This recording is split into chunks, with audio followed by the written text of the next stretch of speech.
He spent years fighting for democracy and human rights as part of the opposition in a political career that spanned more than 2 decades. But when his own people rejected him at the ballot box in last November's presidential election, Laurent Gbagbo, president of Côte d'Ivoire since 2000, refused to accept defeat.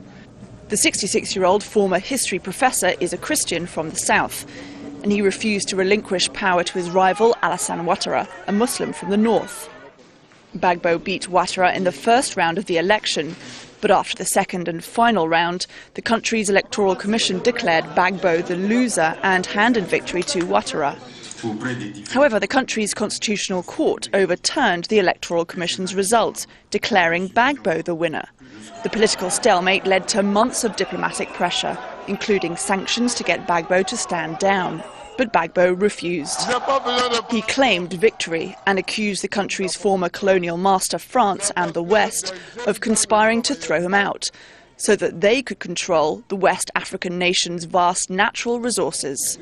When diplomacy and sanctions failed to resolve the crisis, the two leaders turned to violence. Their armies fought for control of the country in a conflict that's lasted for months and killed hundreds of Ivorians. But Gbagbo's credibility as a Democrat started to wane long before last November's vote.